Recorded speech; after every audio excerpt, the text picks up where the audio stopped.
Good evening, race fans, and welcome to the IndyCar1909.com 200 from Michigan International Speedway for the Elite Belly Up Sports Cup Series. My name is David Westergreen, and I am joined tonight by David Huckleberry, our producer, my co-announcer, Zach Evans, and once again joining us is James Watson. And Zach, I'll bring you in first here since you've been with us the whole season and had you right at the end of the show last week. Michigan, another 2-mile oval. This one going to be a little bit shorter than last week's at the Brickyard, but maybe a little bit more action with the higher banked corners and slightly shorter straightaways. Oh, I think we're going to see plenty of action, especially if practice is any indication. What kind of race will we get to be determined? In 2022A, this race had 16 cautions. In 2023A, no cautions. So the world is our oyster tonight. Yeah. And James Watson, after your first race last week, are you expecting a better, similar show, or maybe even something even more chaotic than you saw last week at the Brickyard, buddy? Honestly, I'm expecting something a little more chaotic because, you couldn't really get side by side for too long at Indy, where Michigan is going to be much more of a pack style race. So I think we're going to have a lot more cars on top of each other, and we're probably going to end up with cars on top of each other, honestly. You're probably right, and I'm sure they'll manage to crash them big tonight once they do wad them up. But we do have a starting lineup to get through here as race control figures out which of our open drivers did not make the show. Matthew Weeks, last week's winner of that Den Decor Depot Brickyard 400, is on the pole, translating that speed from last week's win into a good finish. And the runner-up from last week will qualify second today in Blake Reynolds. Gavin Hibbs will start third for Strictly Stock Motorsport. Ethan Stanley will roll from fourth, our Daytona 500 winner. And Ethan Burrell will start fifth. Tyler Fode starts in sixth. Garrison Hogan making his second start of the season in seventh. Chad Frankenfield will start eighth with Ryan Gable ninth and Tate Lytle rounding out the top 10. David Tooker and Ryan Schuld will make up row number 6. A little further back, we have Jonathan Cutlip and Michael Hossack on row 7. Johnny Thomas will line up beside Nick Indelicato on the 8th row. Justin Wadsworth, Ty McIntosh will make up row number 9. And then Leighton Norgard and Corey Abbott, teammates on row 10. Chris Wright, Josh Adams, row 11. And then starting 23rd, Josh Personette, 24th, Justin Fortner. In row 13 will be Trey Holmes alongside Cale Pocock, one of those open drivers making the show tonight in our Daytona 500 pole winner. Jordan Owens will start 27th. Nick Massey will roll from 28th. Harrison Talon goes from 29th, making the show tonight. William White will also make the show there in 30th as an open car. 31st will be Scott Crump. Jesse Racines will go from 32nd. Ray Bracey's going to be the next starter. Gilberto's going to go home, as will Paul Mikolajczyk. So Jeff Green is the next starter there, 34th and 36th. And then down the rest of the order to finish it out, it'll be Justin Vandermarl, then Seth Rawls, Dustin Dewar, Gavin Higgins, Carlos Acosta, Gerald Campbell, Michael Goodman, Mark Rabilis, and Kyle Hanshaw to round out our field tonight. Drivers have fired up. They are headed down the back straightaway as we speak, getting ready to go green here. Give me a race pick here, Zach, real quick, on the spot. Give me, heck,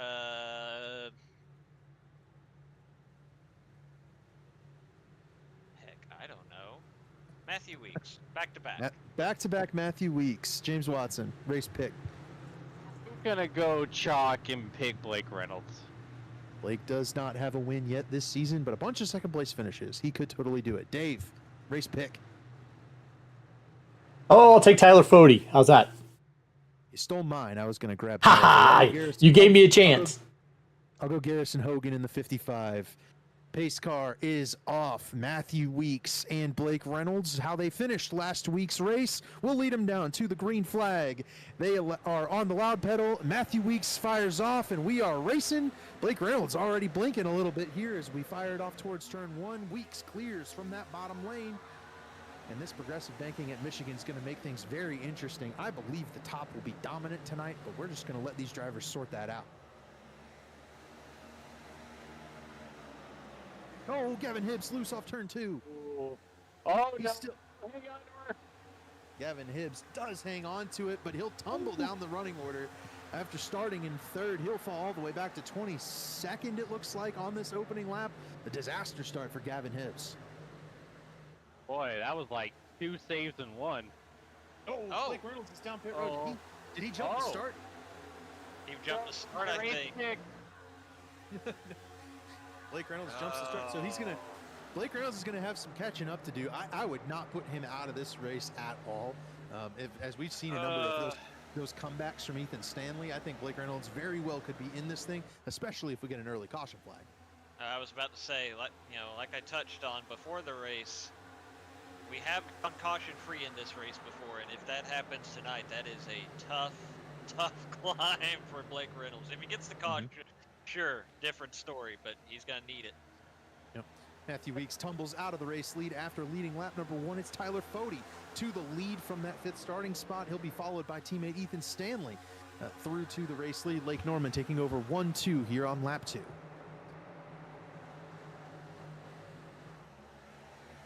Three laps in and already business as usual with that team. It's incredible how fast all of their drivers are.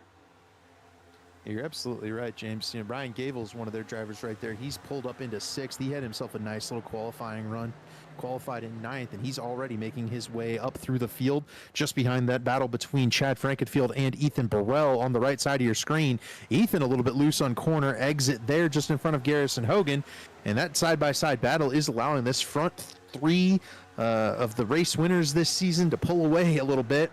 Those 3 guys, I mean, you know, that's probably 3 of your championship 4 right there. I mean, they were last season. Obviously, none of those 3 won the championship, but 3 very strong drivers here in this Elite Cup Series.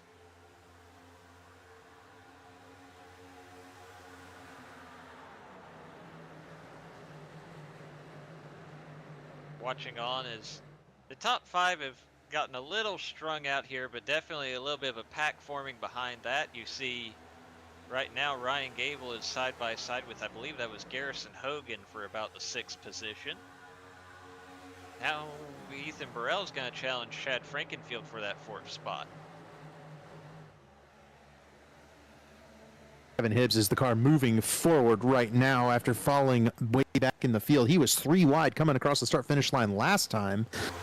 And as we look at this entire field, the guy that I keep seeing poking out is that 95 car. He's qualified 3rd. He fell back into the 20s. He's up to 18th. If Gavin Hibbs can maybe make some ground up, that would certainly offset, you know, what is a rough start for driver 95.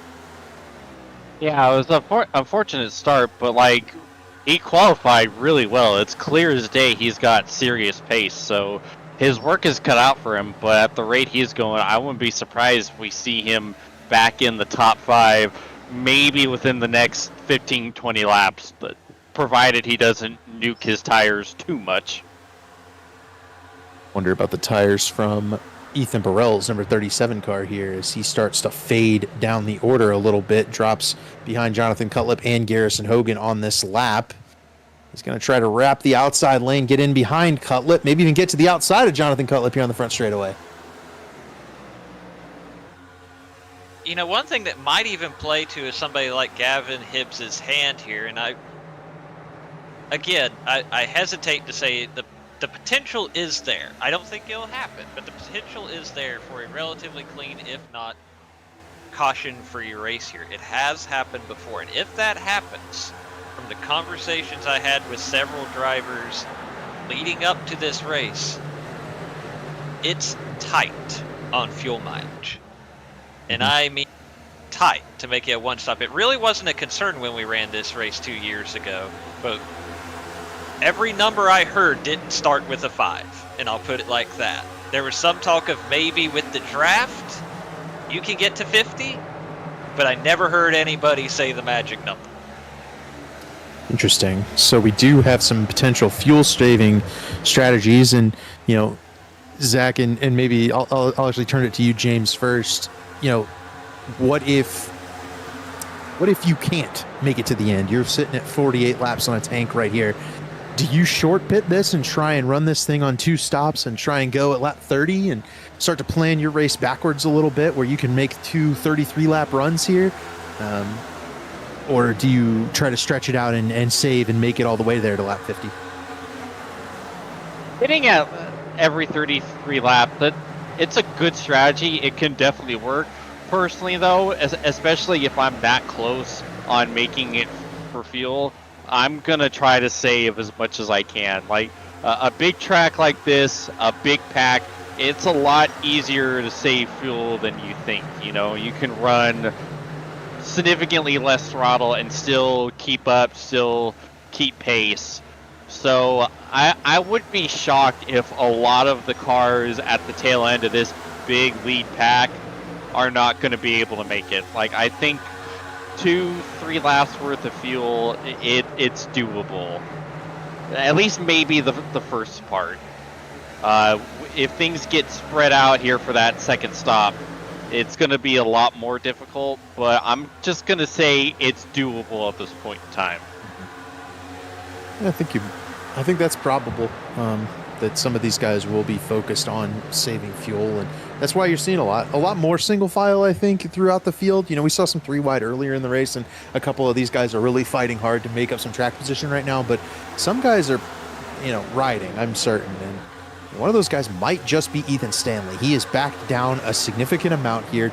Matthew Weeks drove by. That's a guy who typically likes to hound the long run. Chad Frankenfield drove by. That's a guy who almost never saves the tires on the 15 car. So I wonder if Ethan Stanley's backing his pace up to try and make this thing on one pit stop.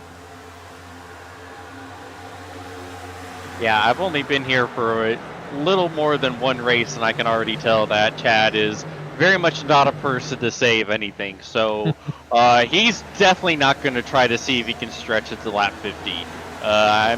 He's probably going to be one of the ones at pit at lap 33 if we get there. Knock on wood. Yeah, Chad typically does actually short pit the run a pretty good amount. So that would be one guy I would expect to jump on that pit strategy if he's any amount short than 50 laps on single tank here. Oh! Whoa! Contact, yeah, in the back of the field. Couldn't tell who it was. Looks like it was Jordan Owens that is falling back right here. I had to do a double take because I'm surprised that incident wasn't bigger than what it was. I thought for sure we were going to have a couple cars in the wall. So Ray Bracey got loose off of turn 2. Ray is running that the Robbie Gordon throwback in the back of the field there. He got into the 16 car there coming off of turn 2 and hooked him sideways. Both cars were able to keep it straight and drive on. But a near miss here for the caution that Blake Reynolds pretty desperately needs. There's someone around. That's Corey Abbott that was down on the apron, but he saved it, did not hit the inside wall, kept that car pointed the right direction. You'll see him blend in just behind Ray Bracey here. Some amazing saves already in this race. That does tell me that the caution flag will likely come out here at some point as we catch Corey's save once again. You know, the cars are tough to handle coming off the corner, and as these tires age and wear, it's going to get even more difficult for these drivers to catch, especially when you've got this next-gen car. It likes to get so snappy loose on corner exit. I mean, we've seen it for years, you know, where Zach and I have watched these guys are really talented, but sometimes this car just gets evil on those older tires, and somebody loses it, 30, 40 laps into a run.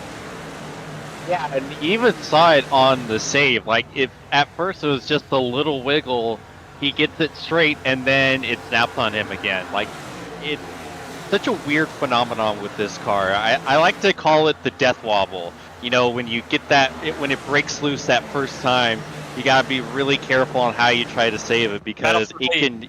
Oop, I'm gonna shut up now. Yeah, Matthew Weeks just here. Yep.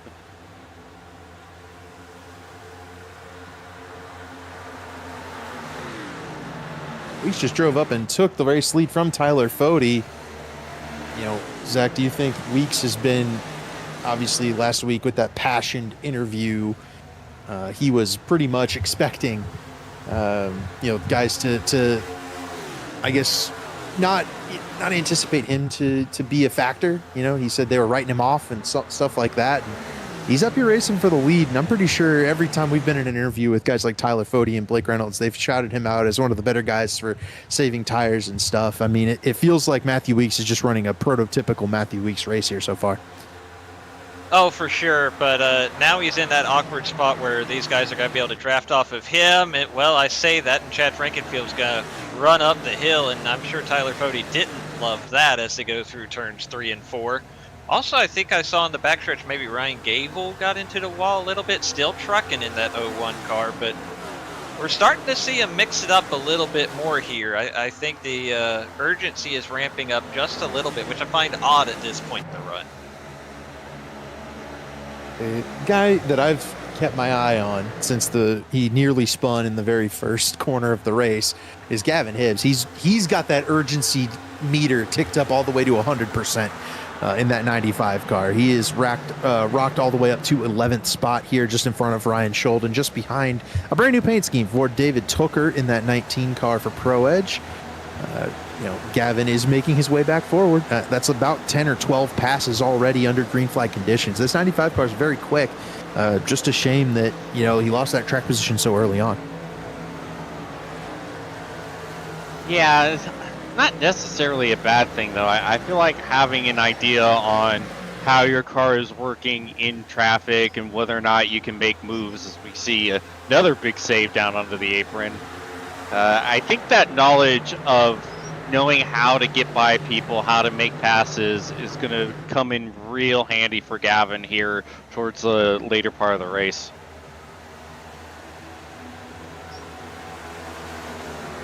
Yeah, he's going to have that experience working his way through the field, and he obviously has the pace to get through quickly. So, noting Tyler Fode just let Chad Frankenfield drive on by, I have to believe that is a fuel conservation strategy there for Tyler Fode. Ethan Stanley had backed off very early in this run to try and make this thing on one stop. Tyler Fode letting Chad Frankenfield go, that doesn't sound right to me, unless this 40 car is clutching it in the center of the corner, trying to pick up some gas and making it all the way on one stop here.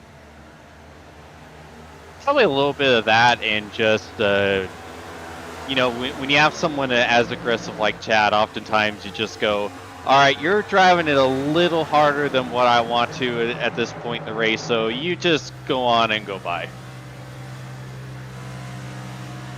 Chad Frankenfield now clears around Matthew Weeks for the race lead, and Fode now zooms up to the back bumper of Matthew Weeks. He's alongside the 11 car in here behind Chad, and I note Chad's running in 4th gear. That's going to be a little higher RPM. I'm wondering, are all these guys running in 4th gear? I'm going to have to take a look. I never trust the dash on the iRacing replay, but I do see we're about to be 3 wide here. They are. These guys are really dicing it up for the race lead. Maybe the fuel concerns were a little unfounded on the Tyler Fode machine. I'm seeing a veritable mix of strategies. Some guys are in 5th, some guys are in 4th in terms of the gear ratio selected. So a lot of options for these Cup Series drivers, and Matthew Weeks up top on Chad Frankenfield. He's going to dice it up, try to take the lead back, but all they're doing... Oh, crash in the back! Trouble in the back! It's Chris Wright spun around. Yes, it is. So that will be the first caution of our race. We will not go caution-free. There go the fuel concerns. Well, yes. You're definitely not in the fuel window. It looks like Josh Adams may have pushed up there, squeezed Michael Hosek into Chris Wright.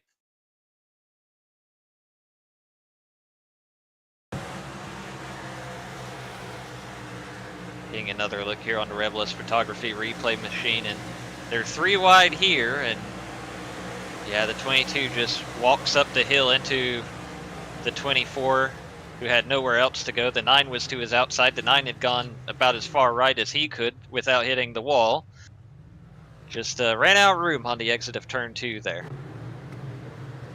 Sure did. So unfortunately for Chris Wright, as he gets spun out, his misfortune is going to be Blake Reynolds' fortune. Blake, the outside pole sitter, will get that caution flag that he needed, and he'll catch up to the field. And the 3-time elite runner-up car is going to have a chance to get back into this race, as Matthew Weeks will lead us onto pit road here on lap 22 as we work our first caution flag of the race. And like James said, now at this point, it's still it's still a one-stop race from here. You can't make it obviously 78 laps on a tank of fuel, but nobody's going to be trying to stretch it or anything like that. You might still see some laying around when we go back green if people are trying to manage the tire wear, but everybody should be able to easily split it as they desire over these last 80 laps. Weeks overshoots his pit box, but you're absolutely right with regard to the strategy. There will be, I think, some, especially if we are able to keep things green, there will be some folks running this thing all the way dry. They'll be trying to go 20-30 laps. It'll be very exciting. Odd to see the car that just spun on the backstretch opting to stay out here. We did that last week. Did Chris Wright in Indianapolis? So not shocking, I don't believe. Yeah, I was gonna say it's not something we haven't seen from him already. I can't say I'm too surprised. Once again, it's a bold strategy cut, and let's see how it works out for him. He might yet come down pit road here. He does have some left side door damage. Let's go ahead and run an ad here while we have a chance, and we'll be back for the restart. Since 2010, race fans have had one burning question. When will the Xfinity Series return to Worldwide Technology Raceway? You asked, NASCAR delivered. On Saturday, September 6, 2025, the magic is back. The track that launched the legendary careers of Harvick, Busch, Keselowski, Edwards, and Earnhardt Jr. is now ready to write that next chapter. We're going to introduce you to a new crop of future champions and Hall of Famers. And in the process, we'll create more of the greatest moments in racing history.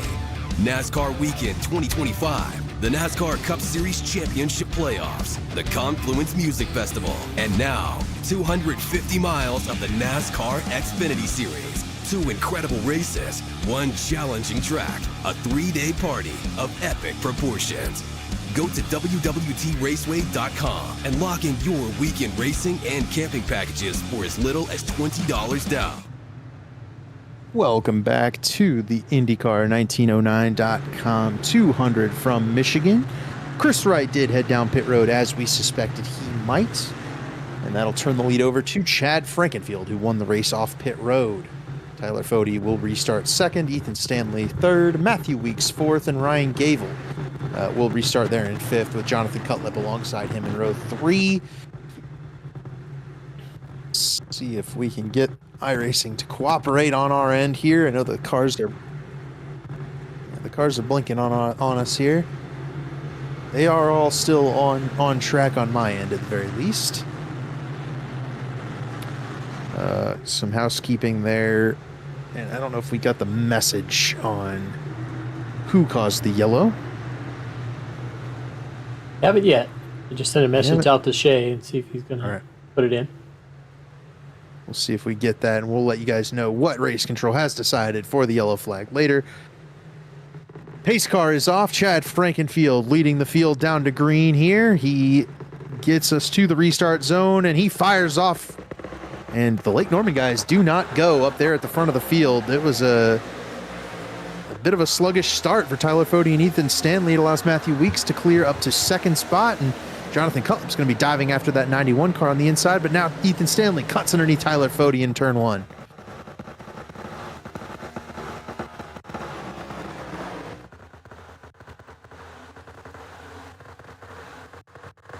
Graphics on our end here.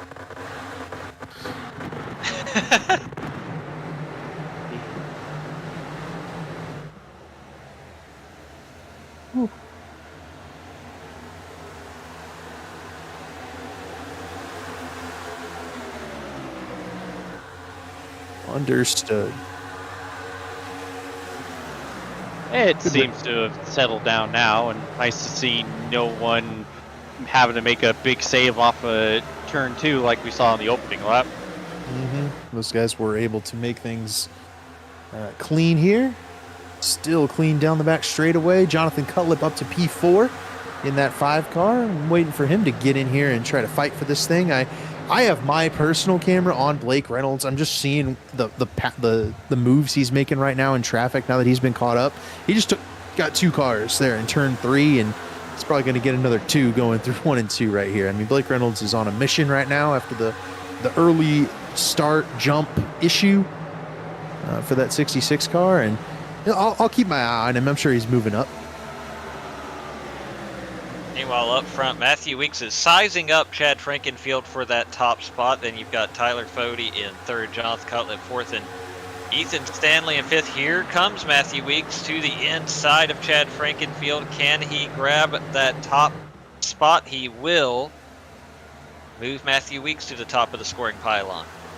Weeks to the top, and Jonathan Cutlip hunting that bottom lane on Tyler Fody. He won't get any help from the car behind, though. That's Ethan Stanley.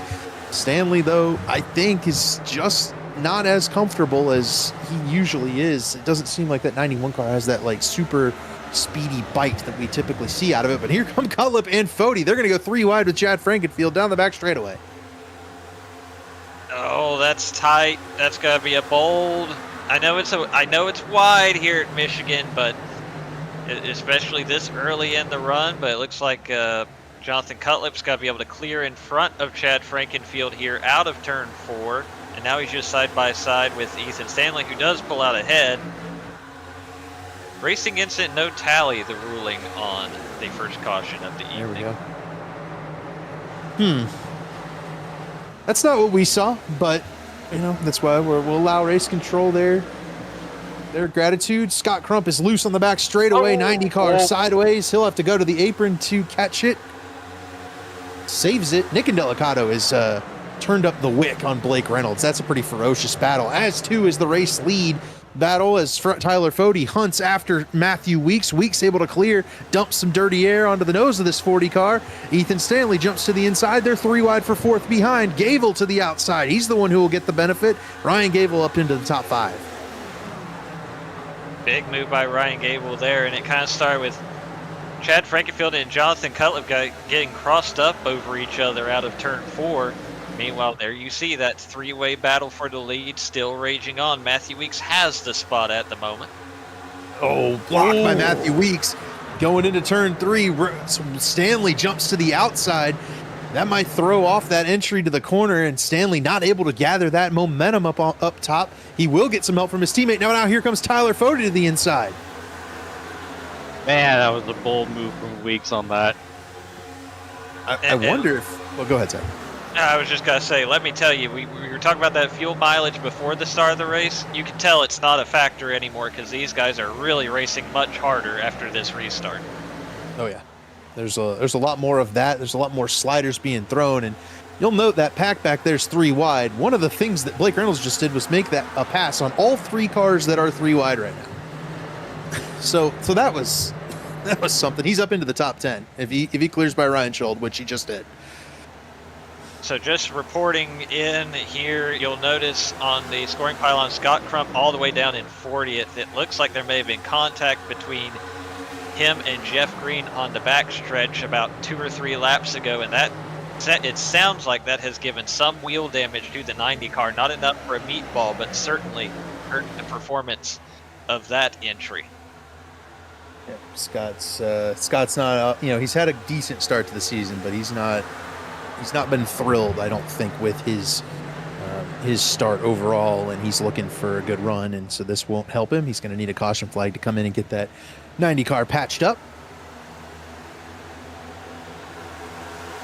Was there an end to the stage? I must have missed it. Stage ended at lap 30. That might have explained some of our hard racing there. And also why the race format popped up a couple laps before.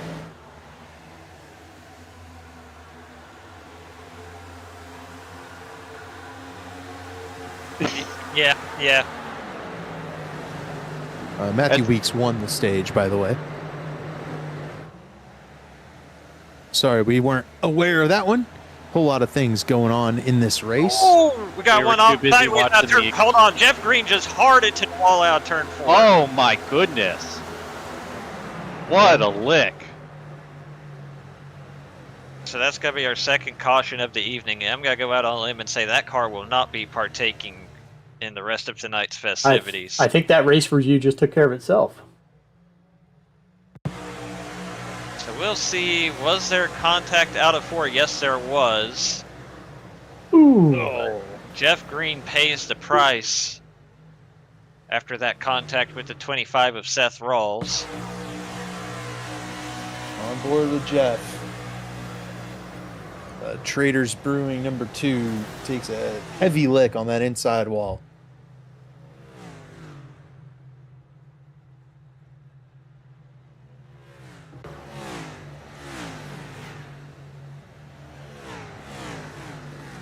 So that's caution flag number 2 out on lap 35. Trying to do some math in my head so I can say the thing, but I was told there would be no math. I don't believe that pitting here is going to change anything for these drivers. I think they are still fully going to be committed to one more stop this one. But again, because we have 4 more sets of tires in the pits for everybody. So how many guys will pit just to get those, 15 lap fresher tires? Obviously, you're right. It does not solve any fuel problems for anybody. Still need one more stop from here. But I imagine populars will be... Nope. Tires will be popular. Not populars will be tire. Me fine. Me fine. I stand fully corrected. The entire field heading down pit road right here. And Jeff Green will receive another tally. Indeed. Well, I don't know if he got a tally for the first one. No, but he's had a number of them this season. Oh, that is 100. Actually, an incredibly fair point. Now that you mention it, since not to unfortunately further besmirch the former Busch Series champion, but if you were to look at the current standings for the series entering tonight, it's an unenviable situation, shall we say, where Jeff Green entered the night with -3 points because of penalties from accruing tallies, and that's not going to help. No, it will not. As a Chase Briscoe fan, I understand that pain. Well, Jeff Green does have more Cup Series points than Chase Briscoe. There is that. Still, after 2 races, very, very rough indeed. Zach, I thought we were friends. This is a low blow. You thought wrong, my friend. Let's go ahead and hop to one of our additional ad breaks here under our second caution flag and come back for the restart.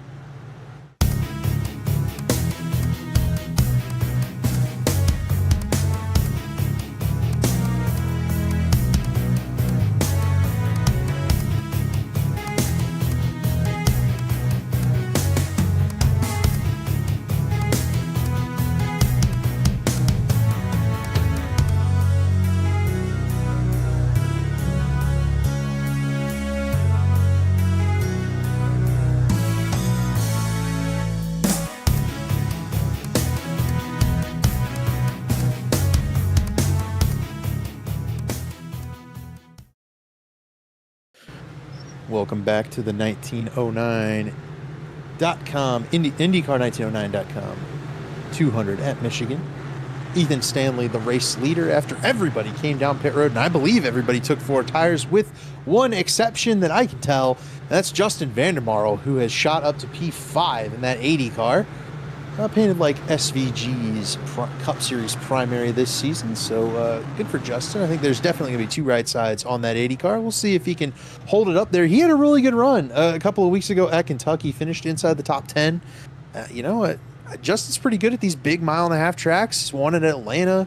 With this next-gen car being more of a drafty car, I'd like to see Justin get up here and fight with these guys. Yeah, but you see who else is on the screen just Yeah. behind Justin Van der Marle, and you've been keeping an eye on him all night, David. It's that 66 car, Blake Reynolds.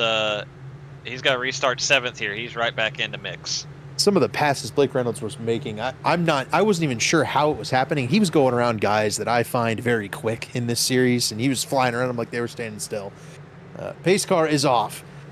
Ethan Stanley on the loud pedal here. He will get going. Tyler Fody, his teammate, and Ryan Gable, Stanley's other teammate, not able to really get going along with that 91 car. So Lake Norman Motorsports not really on the team restart capacity here as Jonathan Cutlip dives to the inside in the fueled up entry. It's 3 wide for second. That didn't take long. And can Cutlip keep it pinned down there? He does. We've seen a little bit of trouble with that exit turn 2 for the guy on the bottom of 3 wide, but they make it work.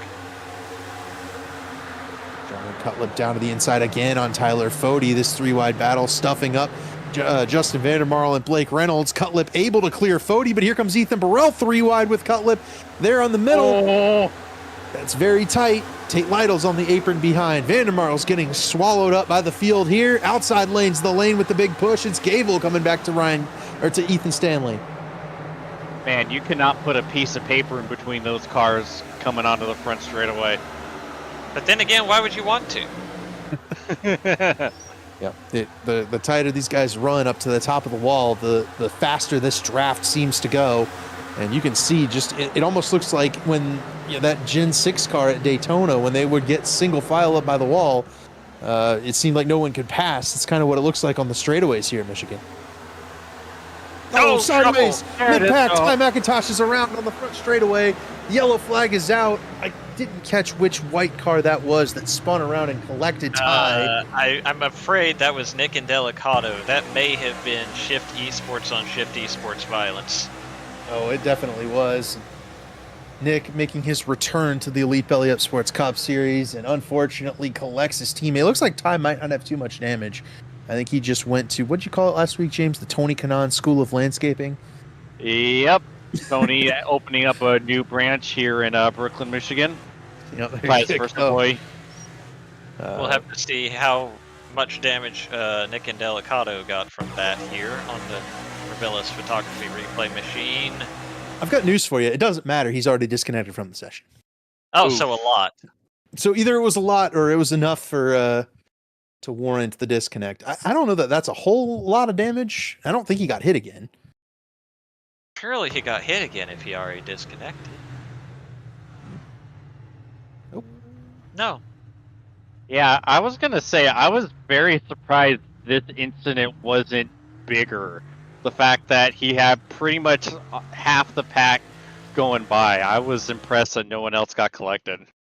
Yeah, we have a good group back here. You know, Ray Bracey was talking to me the other day. He got piled in a wreck in a different league, and he was kind of lamenting that he was around some wrecks last week at the Brickyard and didn't get collected into anything else. And another good job of wreck avoidance. These guys being able to ensure that this wreck doesn't become a lot bigger than it was. I know Gerald Campbell does attend the Tony Kanaan School of Landscaping along with Ty McIntosh here to avoid Nick and Delicato, and ultimately so does, I think that's Kyle Hanshaw. Corey Abbott might have got a piece of the wall trying to avoid it, but I don't think anybody's going to be the worse for wear when it comes to damage.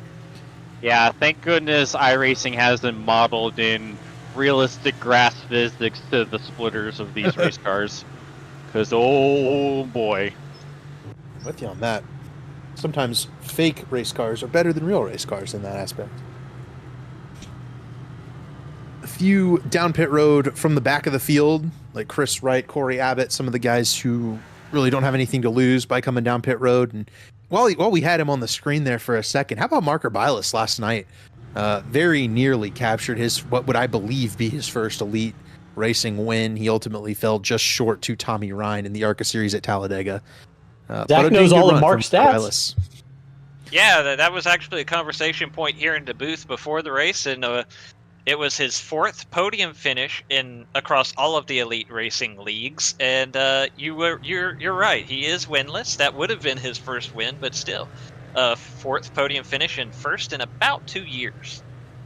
Yeah, Mark is a guy that he sponsors the replays. He sponsors the Grand National Series on Monday. He's a long-standing veteran of this series, and he's a really we've talked him up a number of times in the booth. He's a great photographer.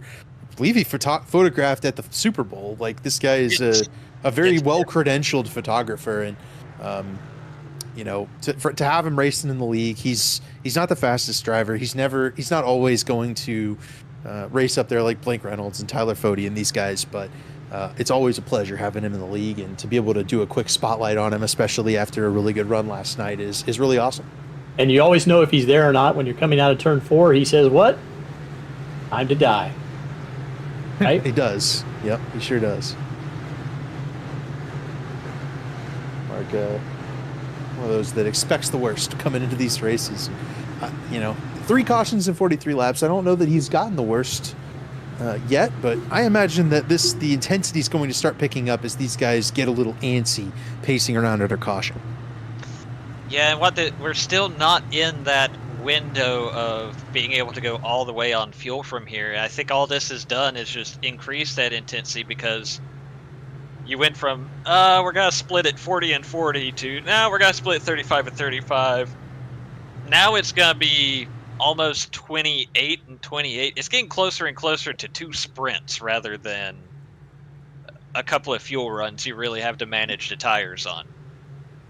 Right, and when we get those, I imagine these guys are going to keep dicing it up, and that's where we may see some trouble, like we just saw there with Delicato and McIntosh. Just, a little bit overzealous corner exit there for the 10 car, and ultimately winds up out of this race. I think we might see more of that, because we've seen quite a bit of corner exit issues here in this race tonight. Ethan Stanley, the leader, as we re-rack things going into the restart. Ryan Gable will restart second. Tyler Fode third. Matthew Weeks fourth. Jonathan Cutlip fifth. And Ethan Burrell sixth in the first 3 rows. Green flag is back out. Ethan Stanley gets on the loud pedal, and not as good of a restart as he got last time. Stanley jumped out there pretty well, but this time it's going to be his teammate Ryan Gable with help from the Pro Edge Toyotas of Weeks and Burrell trying to push him through up top. Jonathan Cutlip again takes Tyler Fode 3 wide on the bottom of the racetrack, and then they're 2 wide all the way back behind, including last year's champion Justin Wadsworth. He's looking 3 on Gavin Hibbs. He'll tuck back in behind. Definitely the intensity already up in this restart as Jonathan Cutlip looks to the inside of Tyler Fode. 3 wide for that 3rd spot. Battle for the lead continuing on between Ethan Stanley and Ryan Gable. Stanley on the inside in the blue egg machine. Ryan Gable on the outside in that black and gold 01. Yes, sponsored by Hucks, of course. Here comes Blake Reynolds down to the inside. 66 car trying to fire it in there on Tyler Fode. 3 wide for that 3rd spot. Reynolds is now going to be kind of out of the draft here as Stanley gets in line behind Gable. That kind of hangs out Tyler Fode. Reynolds is going to have to probably tuck in line behind Fode, but here comes Matthew Weeks to the bottom of the racetrack. That gave Blake Reynolds the opportunity to run it in behind Weeks. Now Reynolds is going to be underneath Weeks. Oh boy, that was almost 4 wide there. Tyler Fode pushes Blake Reynolds clear of Weeks. Now Fode will try to dive it in on Reynolds, but Reynolds' strength, and I saw it when he was driving through the pack, is corner entry here at Michigan. He can get in way deeper than anybody else right now, and my effective question is, how the heck is he doing that? He is driving it in so much deeper than everybody else. Blake Reynolds has completed the comeback. He will be leading at Michigan. And Pick's leading again. You know what, I'm curious? Look at the cloud cover we're starting to get. It's starting to go away now, but we got some serious cloud cover at the beginning of this run. It's going to make this track a lot quicker. Now, of course, as I say that, the cloud cover is gone and we're back to full sun on the track. So, I don't know. I guess ignore me until it comes back. Thanks, Mother Nature. Ryan Gable bounced it off the fence there, exiting 2. But yeah, no, the cloud cover is definitely, going to affect this race, and you could tell the grippiness of the cars was way up as Stanley able to clear to the lead with help from Tyler Fode. But here comes Reynolds back to the bottom of the track. He'll get underneath Stanley, but Stanley's going to have that preferred outside lane and the drafting help behind. What can Reynolds do as these elite regulars team up on the Coke Series Pro? Man, this is some frantic racing we're seeing at the start of this run, as Blake Reynolds again able to just throw it in on the inside, but that's going to open the door for the crossover from Ethan Stanley. Here comes Stanley down the backstretch. These guys are the best we have to offer, firing it in right now. A lot of haymakers being thrown. Everybody's feeling each other out right now, and Ethan Stanley hauls it off into turn 3. Maybe just a little bit of contact with Blake Reynolds. Reynolds ultimately is going to have to bail to the top lane. That'll lose him 2 or 3 spots. I imagine the 66 will be right back after it. These guys very aggressive here in the middle part of the race. Yeah, there was definitely a lot of feeling up on that one. Reynolds all the way from the top to the bottom, onto the apron, looking for a path around. These 3 Chevrolets, Tyler Fode and Stanley, continue to battle side by side. Ryan Gable saying in the voice chat, I don't know about you guys, but I'm a spectator right now. That might be the best place to be. We're enjoying the show, and so is he. Rewind again for seconds. Reynolds cuts to the inside. Stanley will not be able to counter. And then Reynolds gets 2 of them in turn 3. Cutlip jumps in behind him. Blake Reynolds, another pass of 2 cars in 1 corner. I'll tell you, watching him run through the field, that's what he was doing to everybody. Oh, this is a show right here. Finally, it settles down a little bit, but golly, that was some of the best racing we have seen in a while. How much of these guys are cooking their right front tire, hauling it into the corner like that? And right now, Blake Reynolds got this at Kentucky, right? The defensive masterclass by Tyler Fode there to hold him off, but Reynolds is a little bit stronger into the corners, I think, here than he was at Kentucky, and it's going to be real tough for Tyler Fode to continue to hold him off without, taking Reynolds and smashing into him. I think that might be about the only way he's going to hold him off. What's blowing my mind with Reynolds right now is we've talked about so many times this season, last season, how sensitive this next-gen car can be to even transitions in progressive banking. And yet every once in a while, Blake Reynolds is dipping onto that apron like he's driving a late model at South Boston. And he hasn't wrecked the whole field doing it. I don't know. Yep. It's, I don't know that we've even necessarily seen it yet this season. We've talked pretty extensively about the newcomer from the Coke Pro Series and how good this guy is, and really how proud we are that we've had these, the elite regulars race him really well.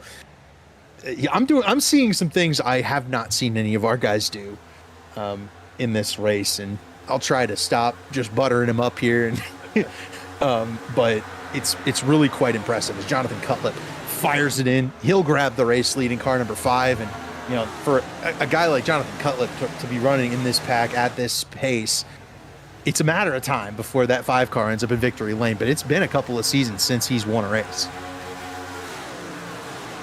Oh yeah, and I mean obviously he's in the mix here tonight, but like you say, it's been a little bit of time for Jonathan Cutlip, and it's just man, it's just been really fun to watch these battles to start this race. These guys have really taken it up a notch here in the middle stage, and I think one thing that I think you mentioned it, Zach, is I think they're racing harder here because they're going to pit earlier. They have to divide this last stage into 2 stints. I'm willing to bet that we are closing in on the opening of that first window where these guys can come down pit road, get fuel, and make it to the end. So the fuel window, absolutely. If you wanted to do the extreme undercut and work backwards, or even, I mean, gosh, I don't know if you could pit and stay on the lead lap and almost work it backwards like a road course and hope you catch a caution, then yes, you could pit here and make it the rest of the way on fuel. I think most people are going to split it a little more evenly than that, and we'll probably be, oh gosh, I guess 10 to 15 laps away from most guys starting their pit stops. But the fuel window is open at this point. Right. But yeah, I think the big question is the tire wear. Right now, what we're seeing, I mean, these guys are kind of throwing the car into the corner with reckless abandon, and history of racing this service for a really long time is the more you huck the car into the corner, pun intended, obviously with Dave here, that you're going to burn off that right front tire, right? The deeper you drive into the corner without lifting, the more the right front tire grinds away to slow the car down. You know, it wouldn't shock me if these guys have really harmed their stuff fighting as hard as they have, and that's where guys like Tate Lytle, Matthew Weeks are going to start to come forward here as we approach, the 15-20 lap mark in this run. The thing is, though, and this is what I'm always in awe of, a lot of we're well aware that everyone essentially in the top 10 of this race is unbelievably talented. These guys can push like heck, and for some reason can still keep a lot of percentage left in their tires. Like me personally, being mediocre as heck, like I'm pushing not as hard as them, going slower than them, and still somehow getting worse tire wear than them. So as hard as they're driving, I'm willing to bet they're not burning up as much tire as you would think. Right. Yeah. I think I understand. I'm with you on that. I just, it's what I'm going from experience, right? Watching the way these guys are driving the track. That's where I'm gaining that from. But as Blake Reynolds drives by Ethan Stanley back to the race lead. Wreck out turn 4. Jesse Racimus, Josh Personette. I believe that's Jordan Owens involved as well. That's got to bring out caution and change to complete. No, don't do that. No, Mark, no. Okay, he stopped it. Wow. I hope he got the shot on that one. Great picture opportunity. So we'll get another Rebelist photography replay machine. What happened here? Looks like Jordan Owens. Yep. And then clips Racimus in the right rear, turns him into the wall. That's where Josh Personette gets collected. And I think for the most part, everybody else was able to escape by. Maybe Ray Bracey got a piece of it, hard to say. And then the wreck was over, and then Mark Rebillis was going to calmly drive away from the scene, and then all of a sudden cars started driving in front of him. We might need an onboard with Mark. We might know. Mark was coming up on it a little quick. Well, there was a lane. If he was approaching it too quickly, he wouldn't have stopped. Yeah. He had checked up plenty, I think. He had checked up, yeah. Yeah, he's out of it. RPMs are coming down. RPMs are coming down. Yeah, he wasn't ready for the Owens car to gear up. Yeah, no. But let's go on board with Ray Bracey here if we can. That was a very near miss for car 7.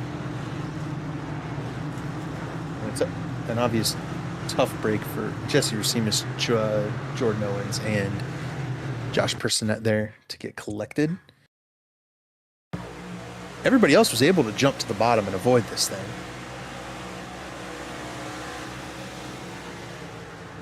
He might be all right. Very close to contact there for Ray, but ultimately I think, that car will be clear of damage. Cale Pocock did visit the Tony Kanaan School of Landscaping.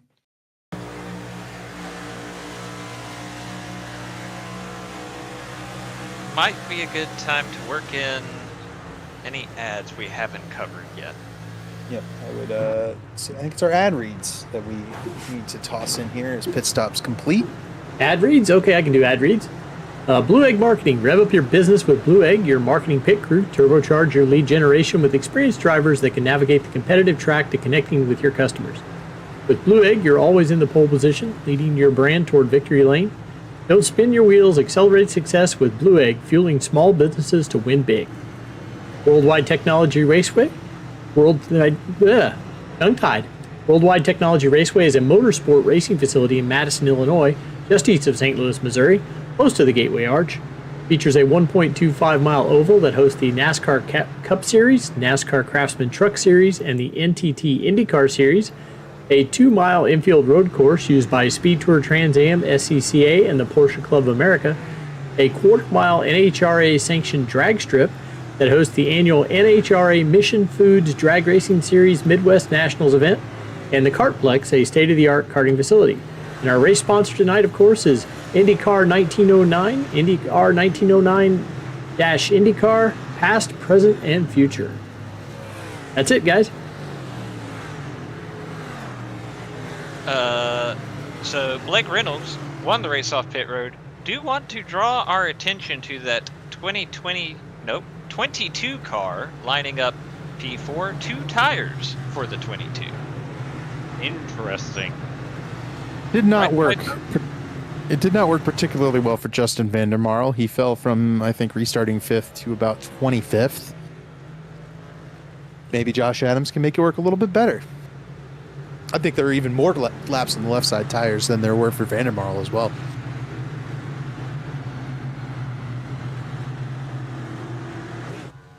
The tough part with the 2-tire strategy here, unless it's significantly freeing up the car and making it drive better, it's a lot easier to make the 2-tire strategy work on a track where it's hard to pass, and you're buying that track position and making people work to pass you. Michigan, probably one of the easiest places to pass. Yeah. We've seen it. We've seen it quite a bit. Blake Reynolds has passed effectively the entire field already tonight. The passing and swapping around of the race lead has been pretty evident. So as we get ready to fire them off once again, fuel no longer a concern. If this race goes green to the end, these guys can make it without pitting again. It'll be a race from here, 38 laps once we get to the restart zone. Blake Reynolds, the leader, Ethan Stanley second, then it's Tyler Fode, Josh Adams, and Jonathan Cutlip, the top 5. The pace car is off. And the IndyCar 1909.com 200 is back green once again, and Blake Reynolds is off to the races.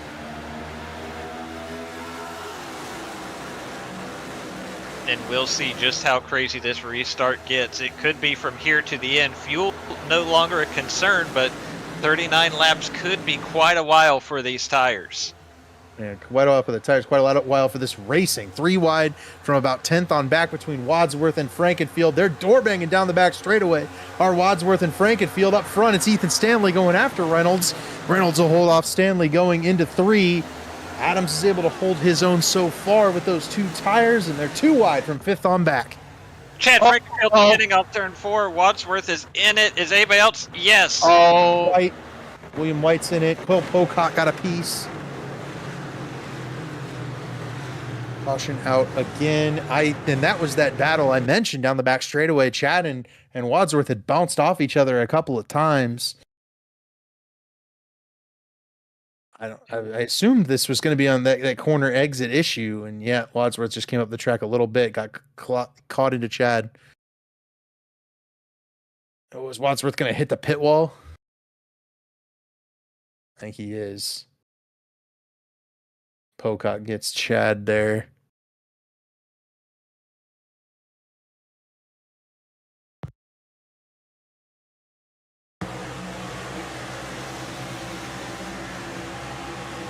See if Wadsworth got it. And Wadsworth saved it once he got on the pit road here. Yeah, so that damage is minimal for the 6 car. Yep. Yeah, I think he anticipated Chad going, because Chad still had a little bit of room next to the car on his outside. I think he anticipated him to just track up the track a little more, and they just made contact. Yep. Unfortunate for Cale Pocock, kind of an innocent bystander in that one. 60 car will be involved in this wreck where he really didn't have anywhere to go. No, and I'm pretty sure that's a pretty heavy shot on the nose. So I'm sure there was some engine damage there. Oh, it doesn't even look like it's... Maybe there was even some wheel damage there. Yeah, Pocock had to tow it. He's going to be hurting here. all the drivers that we've seen get into various incidents tonight on pit road, fixing that damage. Everybody else fighting for that race lead right now, staying out under this latest caution flag. And it seemed like the intensity, we've mentioned that it's gone up a little bit throughout the race here. It almost seemed like it was cranked to 11 there. Yeah, and unfortunately, I'm afraid that's going to set the tone the rest of the race, because it's only going to get shorter and shorter from here. Yeah, something, cautions, breed caution, something.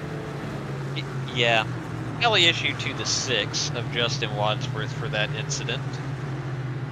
We've seen that as a common mistake these guys are making tonight. When you're 2 and 3 wide, car on the bottom drifts up the racetrack and catches the car in the middle. I think it's been the source of 3 or 4 of our 5 cautions tonight. If the racing starts trending more towards this yellow flag, I know where I'm going to want to be for these final 35 laps or so. Pit road? Right here. Booth? Right here. Yep. Right here. Drinking a couple cold ones. Enjoying the sunshine. People watching.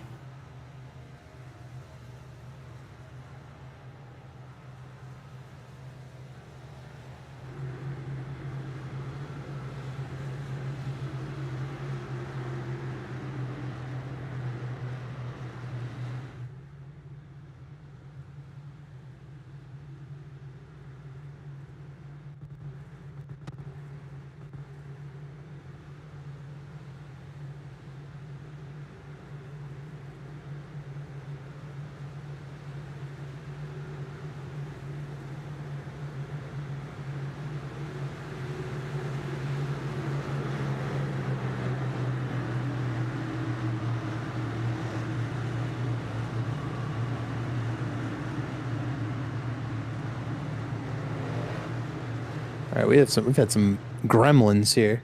Discord issue, I do believe. Yeah, I got booted from Discord. Discorded, and I kicked all of us out one by one. There we go. That worked out. We are all back. We Technical difficulties. The stream did not go down, at least, so that's good. The green flag is back out. A moment of Up silence front. was brought to you by Discord.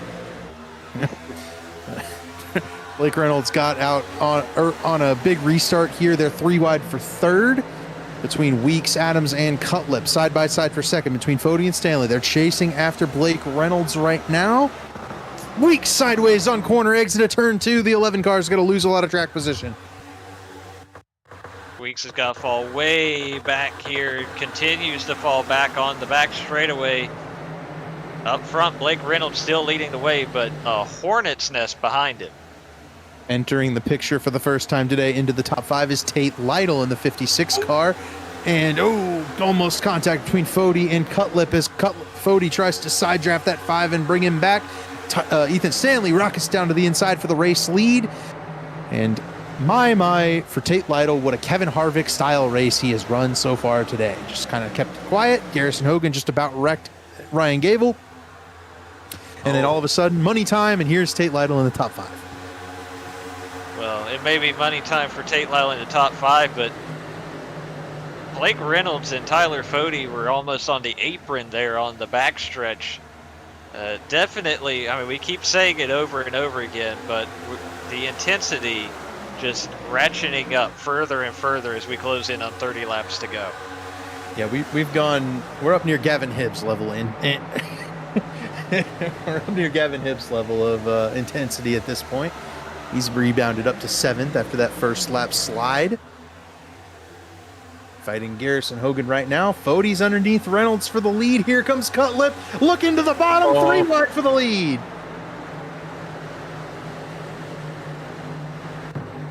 That ultimately ended up being a lot calmer than it looked like.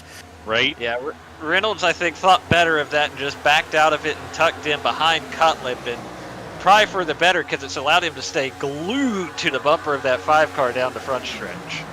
Cutlip has to rise up the track in order to drive it into the corner and hit the apex. That's going to give Tyler Fody a run on the outside lane. Stanley's still tucked up behind his teammate, Tyler Fody, and that'll drop Blake Reynolds all the way to 4th. Reynolds trying to break that side draft, but he'll have to tuck in line there right in front of Ethan Burrell and Tate Lytle. And now Tyler Fody drives to the bottom of the track on Jonathan Cutlip. He'll fight for this lead again.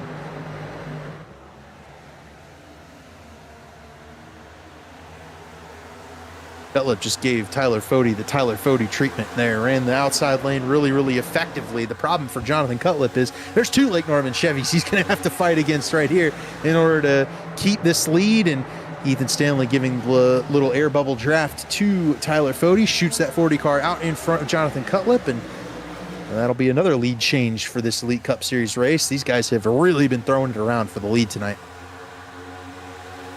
Oh, it has been a thriller. Oh, Stanley blame. that's exactly what you want to see. Oh dear. That's not me. Yeah, Stanley's back though. At least I think he didn't For drop now. on my screen. He didn't drop on my screen, so hopefully that 91 car sticks around. Jonathan Cutlip now to the inside of Tyler Fody. 3 wide now as Reynolds looks to the bottom of the track. They will again be 3 wide down one of these long straightaways, but Cutlip dives in behind Fody.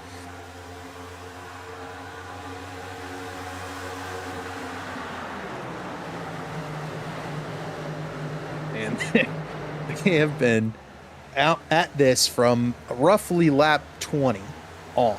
We're past 50 laps now of just pure crazy racing. Yeah, since that first caution, they've been throwing haymakers at each other. This is fantastic to see. Stanley now to the inside of Cutlip for 3rd. Ethan Burrell and Lytle looking on in 5th and 6th. The battle has been amongst these top 4 pretty much all race long.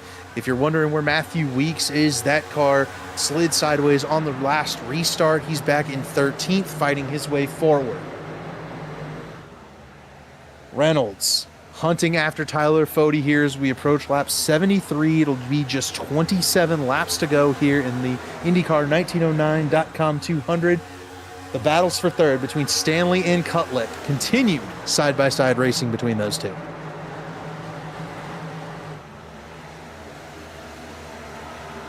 And it'll be interesting to see if this run does go longer on a green flag. Will some of these guys, maybe from 5th or 6th on back, start to creep into this lead battle? Will we see Tate Lytle close that gap? Will we see if Ryan Gable or a Gavin Hibbs get into the mix here? Are they saving just enough tire to have something at the end of this run?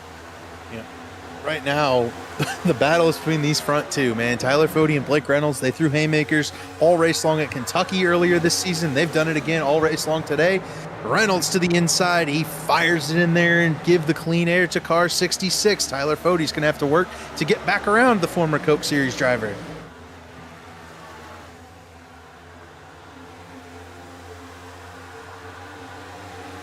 Having a teammate to fight up here with you, where Kyler Fody and Ethan Stanley have been able to give each other those bump drafts and those kind of pushes into the corners to be able to clear other cars, has just been so beneficial to both drivers. Okay,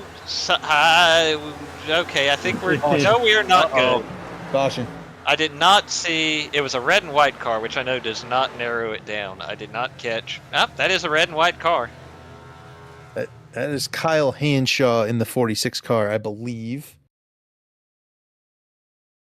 Well, he clipped into Fortner, got Fortner loose, went up and got the Harrison Talon car in number 8.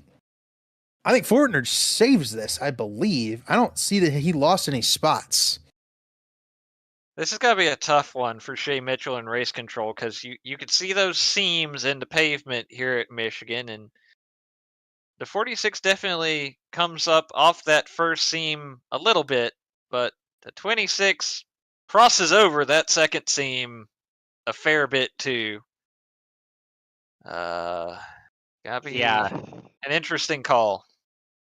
Honestly, if I was race control, I would just consider that a racing deal, but I'm dumb, so it's probably for the best. I think I'm with you actually there. James. I think you have to call a racing deal if both cars are moving towards one another. That's just kind of my.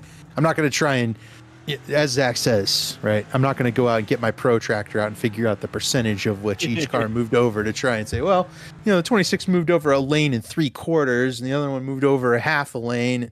They're moving at each other. It's both guys racing down. Everybody came to pit road, by the way. As poor Carlos didn't know where to go.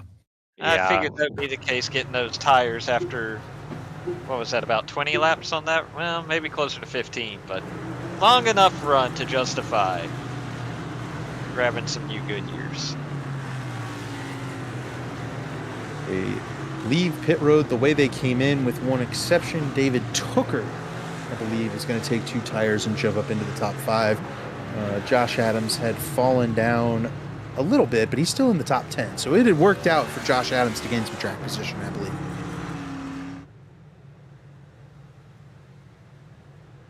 Hooker's the only one who got 2 tires, it looks like. So we've had just like one guy give it a run. We haven't had a kind of a rash of drivers jump up a number of spots and really shake up the running order with the 2-tire call here.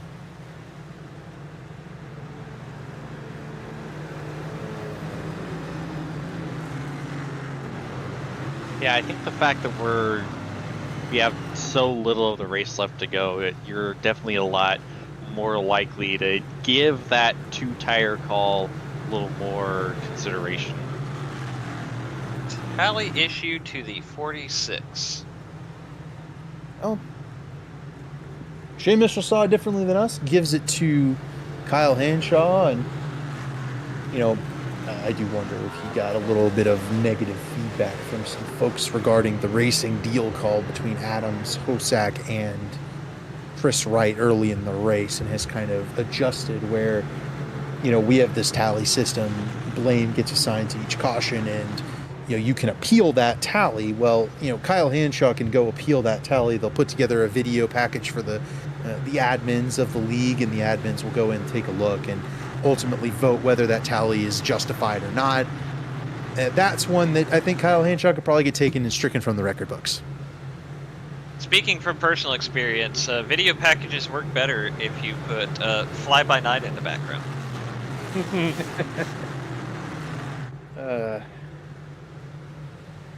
1 to green here. We won't get copyright struck, I don't believe, here on the Elite Racing Network. Tyler Fode leads us down the back straightaway with 24 laps to go here under yellow flag conditions. Are you saying you have to do them in a rush? Man. Tyler Fode, Blake Reynolds on the front row. Ethan Stanley and David Hooker in that second row. Jonathan Cutlip, Ethan Burrell, third row. First time we've seen David Hooker up here all race long. He lost a lot of that track position checking up for the Chad Frankenfield and Justin Wadsworth wreck. He will get it back with 2 tires. Let's see what David Hooker has for these front runners. The pace car is off. Tyler Fode brings them down to the green flag. He and Ethan Stanley get a really good jump on that outside lane. Stanley's not going to be able to clear, though. It will be just Tyler Fode able to get to the top of the track going into turn number 1. 3 wide back in the field. It's Rawls, Weeks, and Adams side by side all the way back there in about 10th spot. Oh, several cars hitting the wall off turn 2 there. Looks like they all keep it straight. Ferocious battle at about 10th spot up front. At the further lead, it's Ethan Stanley diving to the inside of Tyler Fode, his teammate. They're not going to be able to make that stick. Here comes Blake Reynolds looking 3 wide. Oh, one in the grass. Gavin Higgins, he had to take evasive action. There was some contact in front of him, but no further incident. We keep our eyes on the battle for the lead here. I think I saw him pop a wheelie too, running over the Michigan logo in the middle of the track. Higgins able. Oh, Ryan Gable sideways out of 2. He saves it, does Ryan Gable. He'll get back into the fight. Up front, Tyler Fode took the lead back from Blake Reynolds. He had lost it going into turn 1. Stanley's now to the outside of the 66 car. Everybody else still double file all the way back.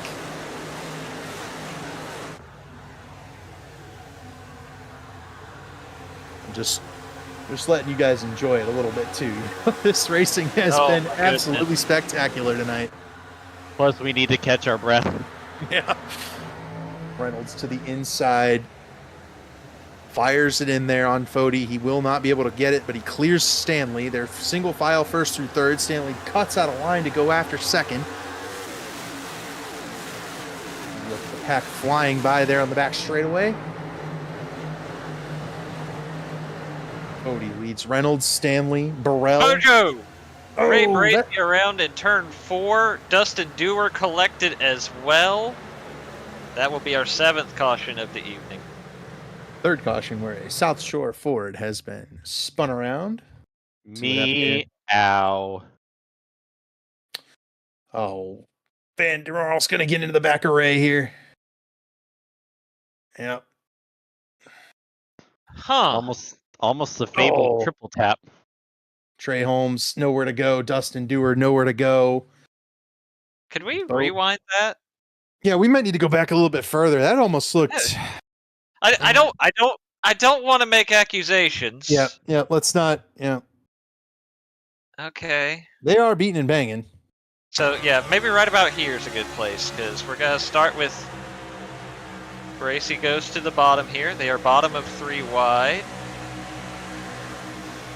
Some contacts. Little contact. And then he gives a little nudge there. He drives it in there and wipes out driver's side. It's not a great look. I'm not saying that's what happened, but it's not a great look. Yeah. It was a stand. We'll go with that. He definitely sent it into turn 3, did Justin Van der Marl. And I'm not even sure the punishment fit the crime. I get there was the contact in 1 and 2, but it's not like Bracy ran him into the fence or anything, so I don't... Mhm. If that was the reaction, it feels like an overreaction from my standpoint.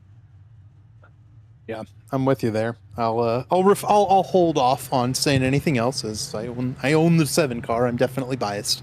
Yes, and about 37 other cars in the field. Yeah. Only 4. Thank you. You're welcome. And Tally issue issue- to the 80. I don't think we have specific tallies for something akin to the more intentional variety. I think race control is kind of at the discretion, but I think we've And had that some will- other incidents that are more obvious, more blatant that we've seen. For sure. Yeah. Involving that car right there, actually, Dave Tooker. That was Oh. one that did get taken out a couple seasons back. No. That never happened. Matthew Weeks has rebounded into the top 10 after getting sideways off turn 2. We're about to, I think, get back here to Ryan Gable. That's another car that got sideways out of 2. Lost a bunch of track position. You know, I said before the race we've seen 16 cautions in 100 lappers at Michigan, and we've seen 0 cautions. Well, we've about split the difference here. Right down the middle, actually. We just bypassed him. We haven't mentioned Gerald Campbell at all tonight. Up in 13th, having a pretty darn good run. Qualified 42nd. If we know the name of his eagle, why don't we know the name of Nick Massey's whale? We do know the name of Nick Massey's whale. What is it? It's got a name. We do? We do? Sheba. I'm not trying. I'm trying to get it wrong. Is the thing. There is a name for the whale. We'll call I it was Nick. lied to. Man. Nick the whale. Do a quick Google. Looking up Shamu. That's it. Did Thanks, Shamu Zach. die years ago? Try to leave it. Yes, but it's a throwback to Jimmy Johnson's car, Oh, okay. which ran with Shamu. Yeah. But yes, the whale's name is Shamu. Not Sheba. That's a dog I breed. had an S name. That's why I tried to stop, and then you got mad at me. Okay, all right. I see how it is. And not as mad as I was at you last Thursday night. Gonna keep doing that one. Sure am. Should get more mad. Tyler Fodet's leading this race with 18 laps to go. I don't think Dave's gonna ever make it back to SeaWorld at this rate. Blake Reynolds running second. Ethan Stanley's third. Ethan Burrell's up in fourth with Jonathan Cutlip fifth. The pace car is off. We are back racing once again here at Michigan. Fody and Stanley with another really good restart on the bottom of the racetrack. They'll pull Jonathan Cutlip up alongside Blake Reynolds.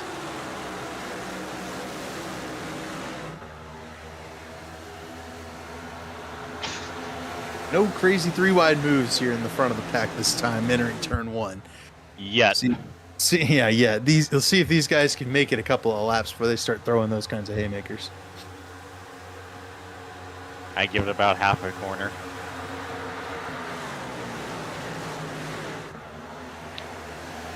Down to the bottom goes Reynolds on Stanley to try and pick up that second spot. Tyler Fody continues to lead this race. Burrell drops in behind the Toyota of Reynolds to try and give him a bump. He'll ultimately choose the outside lane with the Lake Norman Chevrolets, and there's 3 or 4 of those Pro Edge Toyotas back here in the field. They just haven't been able to get up there and mix it up with that front 4, but Burrell has that run on the outside lane around Cutlip. Oh, almost contact with Tate Lytle. Lytle's got to jump to the bottom to avoid. He'll lose a couple of spots doing so.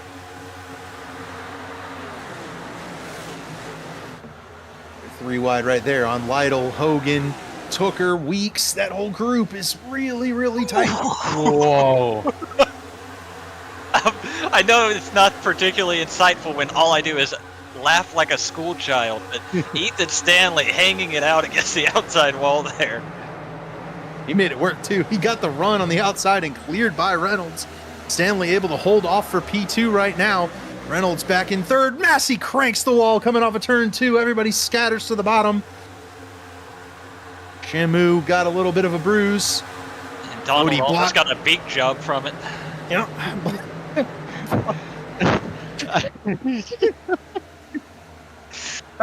Look at Tyler Fody go. Wow. So anyways, about this lead battle.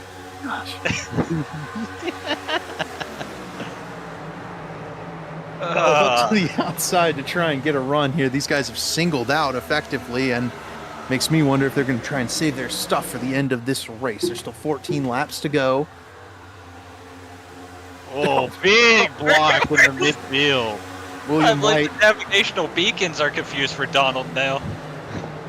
William White blocked Gerald Campbell all the way to the apron. It's because I mentioned Gerald Campbell's name. He was then involved in everything. You did this. Oh, now they're wrecking. Hossek's in it. Gavin Higgins is in it. Caution's out. Is out. Oh, they're sliding up. I believe Ty McIntosh was also in that one. Yep, there he is. Oh, I've seen that one before. Second verse, same as the first, I'm afraid. Deja vu. I've been in this place before. I thought I pulled up the wrong replay. No, that's 24 instead of 15 this time. Very similar to what we saw with unlike the earlier one, I don't think Ty McIntosh is gonna get away with minimal damage. No. That 35 car is probably hurt real bad. Yeah. And unfortunately for our defending champ Justin Wadsworth, a bad night will get worse here, as I feel like he'll probably get tally number 2. He is Justin wadded up worth. Oh, thank you. I'll be here all week. Nice try. I applaud the effort. That one. Not as good as Donald to a beak job. Grief. I don't have any good eagle puns, I have to be honest. Best one I've heard about that car is that the pecker's behind the wheel. Okay, now this is turning into an After Dark stream. We've gone off the rails, and there's still 12 laps to go. I didn't disagree though. He wouldn't. Tally on the 6. I just heard over the voice that will be the Oh second. my! in A lot of people to pit road, but not Well, everybody. and Not that goes everybody back Not at the top all. 3, right? At least. No, Ethan 5. Burrell, the car that stays out here. Weeks, Hibbs, Josh Adams, Seth Rawls, Scott Crump is staying out. Fortner, Goodman. I think if anybody of these guys came down pit road, you need to take 2 tires. Like, get it. Track position's at a premium here. There's just not enough time. Cutlip got off pit road pretty early. I think he beat everybody off pit road. Yeah, did Jonathan Cutlip. So he'll be 9th. It's got to be on the 9 or Tuesday. 10 laps on this restart. That's an eternity on these older tires, I'm afraid. But Yeah. this has got to be tough.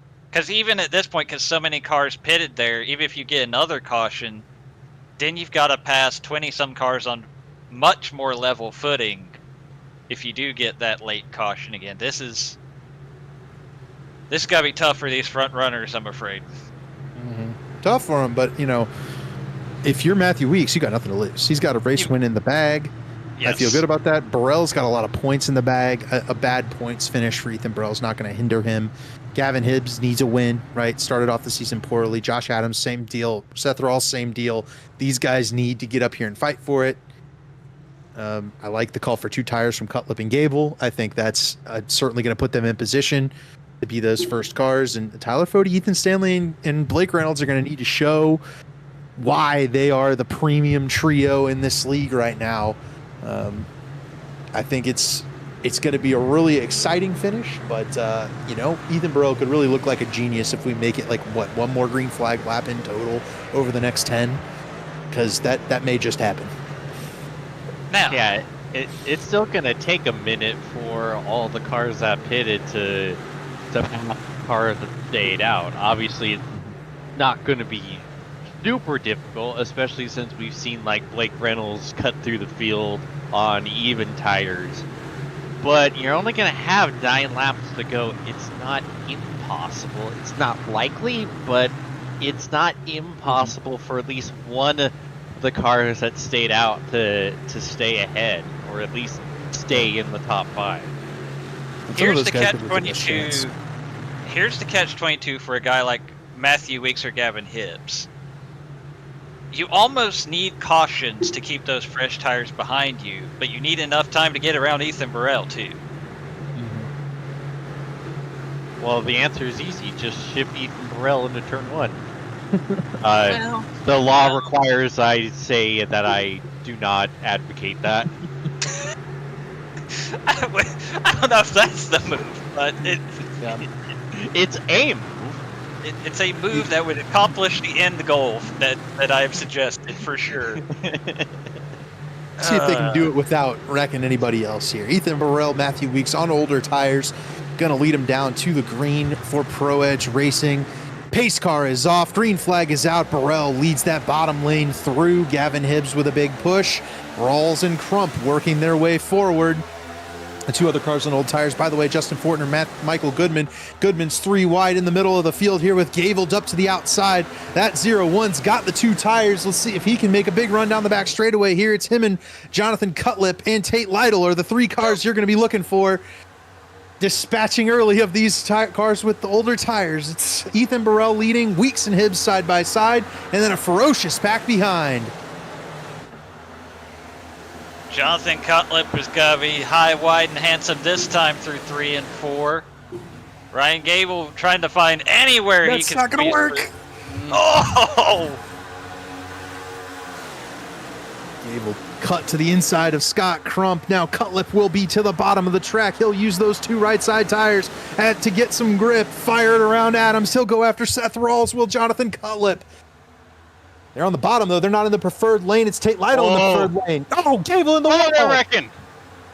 Gable and Tate Lytle are the ones in the wall in the back straightaway, and it's just really Ryan Gable that gets wadded up in this one. Tate Lytle's going to lose a ton of track position as well. Did Gable I think Gable probably tried to get into that hole right there that you see between Tate Lytle and Josh Adams, and I don't think it was there. Oh, No. Nope. Yeah. Nope. It was not that.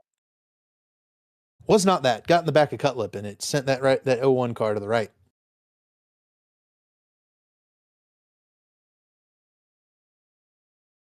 And what? Well, so Harrison Talon gets sideways off a turn 2. Blake Reynolds just barely avoids this. So does Bodie and Stanley. Somebody spun. I didn't see who avoiding this. Oh, maybe it was Gerald. Oh, right there. Contact from William.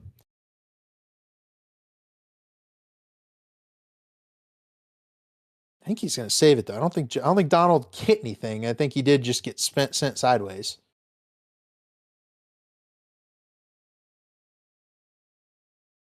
Good thing too. We were probably gonna have to make another beak joke if we did.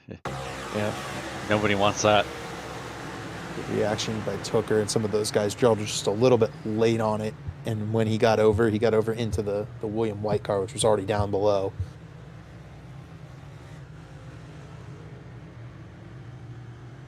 Well, one cycle of tires has hit. These tires are going to cool down, warm up again. They will not be as useful this time, will those fresh tires? So, maybe these guys on the older set feeling pretty good right about now. Yeah, because if you're Burrell or Weeks, the highest one with tires is Cutlip, I believe, in 6th, if my math is correct. And we're going to have, 3-4 laps to go? Yep. Yeah, I think we'll be restarting with 4 to go. Yeah, hold and serve for 4 laps. It's not out of the question. It worked longer than I thought it would. I'm gonna be completely honest. So we'll see how this. Well, I don't want to. Hopefully, final restart plays out. Okay, you've done it now. 3 overtimes. Here we go. 3 overtimes and half the field finishes. No, but one of the calculus that we didn't necessarily cover, thinking about how that was going to play out, was those guys started racing each other, right? The fresh tires, Tate Lytle, Ryan Gavel, Cutlip, they were firing it at each other. And the only way those guys were going to get around all of the 8 cars that stayed out, which they only have like 10 or 15 laps on those tires. They're not terribly old. Gavel will get the tally. Those tires aren't terribly old. They're not bad tires. They're just older. So my thought is, if they had teamed up, right? If it was just Stanley and Fody carving through the field, I could see them not needing very much time to get through. But because there's so many guys fighting it out for so many spots there, it's real clear that it's just not going to happen in 1 or 2 laps like it might at a Darlington or a Dover. It's going to take some significant effort here from Cutlip, Reynolds, Fody, Stanley to clear through this group. Burrell with clean air, that might be enough. Yeah, you basically need a bit of a hive mind to make this strategy work if you're the cars that pitted. But as you know, us race car drivers, we don't always use our heads, especially when it's under 10 to go and there's a checker flag on the line. That's absolutely right. I don't even know. It's one of those where if you're Blake Reynolds, you really want to work with Tyler Fody, your primary competitor for this, these races in this championship right now. Because you drag him up there, he's just going to pass you by the end of the race. You want to be in front of him and be pulling away from him. So a lot of gamesmanship, a lot of strategy. You want to make hay and leave him behind. You're not working with him. So 4 laps to go here. This will be one heck of a restart coming down to it. Pace car is off. Ethan Burrell and Matthew Weeks on the front row. Gavin Hibbs, Seth Rawls, and Josh Adams on old tires in the top 5. Cutlip in 6th with the first fresh tires. Green flag is out. Burrell on the loud pedal. He'll have a car clear on his teammate Matthew Weeks. Hibbs is side by side. Cutlip to the top. Reynolds 4 wide there in the middle. Reynolds and Fody are bouncing off each other. Man. It's Stanley that's going to have the biggest run on that bottom lane. Stanley's got the cleanest air, but he's loose on the bottom. Oh, man. Stanley's able to hold on to it. Reynolds is trapped in the middle. Garrison Hogan now to the bottom of the track. It's Cutlip first on the cars on tires. He's 3 wide with the shift cars. Up front, Matthew Weeks going for the lead on Ethan Burrell. Can he clear by? No, he cannot. They're 3 wide back there where the tires are. It's Stanley and Cutlip battling it out. Burrell back to the race lead. 3 laps to go. Stanley to the bottom. I don't know which race is better at this point. Fastest out of the new tires. Oh, or they're for the wide. Adam sideways. Oh, what a save! What a Josh save! Adam. X3. Good gracious. So Adam saves it. Fody is now second on tires behind Cutlip. Hibbs working for the lead now. The front 3 have pulled away a little bit. They're coming back to 2 to go. But now those tires, they have a little bit of clean air. Can they make up this ground and challenge these top 3? Here comes Cutlip. Here comes Fody. Jonathan Cutlip has been without a race win for the better part of 2 seasons now. He is as hungry as it comes. Blake Reynolds does not have a win in this series yet. He fired it in there on the bottom. That did not pay off. Cutlip now to the bottom. Hibbs in the wall. Jonathan Cutlip working for 3rd down the back straightaway with 2 to go. Oh, a big block. Oh. Reynolds blocks Fody. Reynolds blocks Stanley. Fody to the inside of Cutlip. Cutlip up top. It's all Ethan Burrell off turn 4 coming to the white. Ooh. Hibbs sideways. By Hibbs. Matthew Weeks is Burrell's best friend right now. White flag is out. 1 lap to go. Cutlip is there. He's underneath Matthew Weeks. Jonathan Cutlip is going to go to the bottom. I don't know if he's going to be able to clear that 11 car. Oh, contact Stanley and Reynolds. They have run into each other a couple of times. Reynolds is up to 4th. It's Ethan Burrell leading Jonathan Cutlip and Matthew Weeks down the back straightaway for the final time. Into turn 3, Reynolds gives it all he's got down on the bottom. That's not going to be enough. Jonathan Cutlip fighting for the middle lane. That won't be enough either. Off turn 4 with a pit strategy call. Ethan Burrell is going to clear it. He is going to win at Michigan. But Weeks 2nd, Cutlip 3rd. Reynolds will finish 4th. Tyler Fody comes home 5th. A great finish, and the tire strategy call pays off for Ethan Burrell. Woo! That was spectacular. Holy cow. I'm exhausted after that one. That was incredible. I can't believe they got out there and they couldn't do that. Those guys couldn't catch him. Oh man. Yeah, this is kind of what I suspected. I kind of suspected that it wouldn't be as easy to cut through the field for the guys on tires as what initially thought. Yeah, it seemed like it wasn't too. The clean air, I think, is such a huge deal in this next gen car, especially for the race leader. And unless that tire advantage is just 30, 40 laps or something like that, or you're at a track that chews tires, it's that clean air is going to be more valuable. And Burrell and Weeks had it. They were able to parlay it into a finish. I'll tell you, Ethan probably doesn't necessarily. He was up in the top 5 the whole race long, but being able to take a top 5 car, give it the clean air, give it the track position and the advantage down the stretch, that's certainly enough to grab a race win. Yeah, and that's the other thing too. That's what also didn't help the guys that took tires, is that the guys stayed out are really freaking talented drivers. So they're already not easy to pass as it is. And even with the little bit of tire advantage, these aren't easy passes. As we saw, the guys on tires came up and just came a little short. They sure did. So for interviews here, Zach, you and I can kind of go back and forth, I think, on the interviews, and we'll grab Jonathan Cutlip and bring him to the booth and talk to our 3rd place finisher tonight in P3. Once again, Jonathan, we're talking to you, despite you having a really great race and a really strong car, but we're not talking to you in victory lane. Take me through your night and take me through that drive back to get up onto the podium. Yeah, it was a mixed feelings kind of night. I enjoyed brawling with Blake and Ethan and Tate and Fody and Stanley. We were having a blast up there all night. It's just I really wish that we were just able to keep it green. And the last stop, we were debating on whether the fresh tires would be worth it or not, and ultimately no. It's just a track position game. It just restarts were so bottled up and just really couldn't go anywhere, and I couldn't just make up enough time off the restart. Talking about that brawling though throughout the race, I mean, we were almost speechless at times up here in the booth watching some of the racing up front. How fun is it when you're able to race with guys like that and really race hard and close to one another without it leading to accidents and drama and hurt feelings?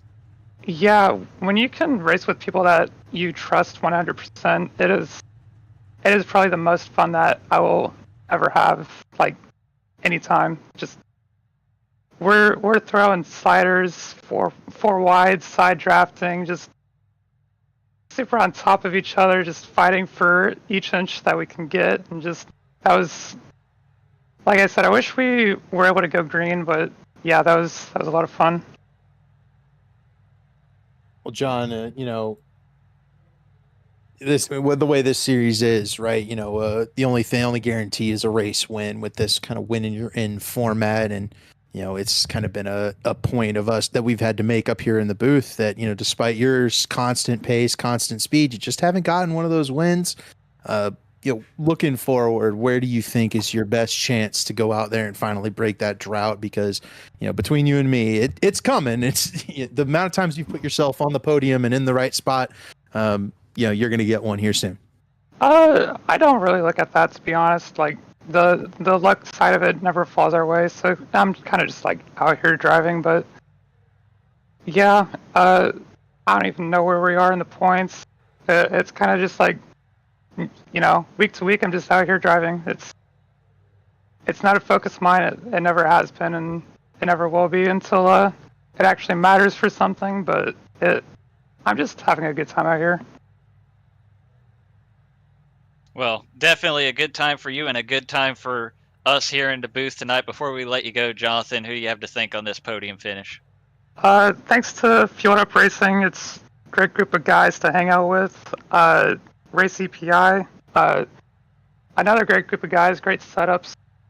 If you ever want to do open, give them a shot. You guys here in Elite, I hope we gave you some good battles. We're trying. Zach, James, David, and Dave up there giving us the views. But yeah, one of my goals is just to give you guys some good racing, and hopefully we accomplish that tonight. And hopefully next week we can do it some more. Oh, and shout out to my mom. She watches every race, and sometimes I forget to shout her out, but yeah, she enjoys watching the racing. Awesome. Well, shout out to your mom for sure. But also, y'all did provide us with good racing. I promise you that. This was one of the most entertaining races we've had when you guys were able to go at it. So thank you for that, and good luck the rest of the way, buddy. Thank you. See you guys. That is third place finisher John Cutlip. Let's grab race finishing runner-up driver Matthew Weeks. And long time no talk there, Matthew. We've after last week's race, we it had been a few weeks, but you didn't wait long to come back up to the booth. So take us through your night, and we saw you get loose there off turn 2, lose a little track position, but you worked your way back and used the pit call to grab yourself a P2. Well, I felt pretty good tonight. Put it on pole, which I figured I'd be close to it because I felt pretty good in the practice laps I was doing with the Q laps. And then earlier in the run, it was just all about taking care of the tires. And I think that first run, I think it was like 20 laps or so, and I felt really good. I was getting back to those guys. I made a move. I think I was actually leading or something. I don't know. There's so much going on. But I was up there battling, and then we just got the rash of cautions. And y'all know me from watching. I am not the best short run guy, so I was surprised I was able to stay up as far as I did on the short runs we did. And then I made a mistake, and I got really low, and then John put it 3 on us on the outside, and instead of sliding up on the exit and hitting the guy in the middle up in John, I decided to stay lower, and I hit the seam wrong and got loose and lost so much track position. But as I was watching Blake, I figured something out in 3 and 4, and I started using that, and I got up to like 13th or 12th, and then you're right, we just decided to stay out. I figured more people would stay out, and almost had it. I think if I was closer to Ethan, like on that 2 to go, when I got to his left rear, if I was further up, I think I would have cleared him in 3 and 4. So I kind of figured that corner out. But all in all, another good run. What we needed, stage points, got a playoff point, so everything's rolling good right now. I know when those cautions come out with right in that 10 to 15 to go sweet spot, it's always such a tough call whether you want the tires or the track position.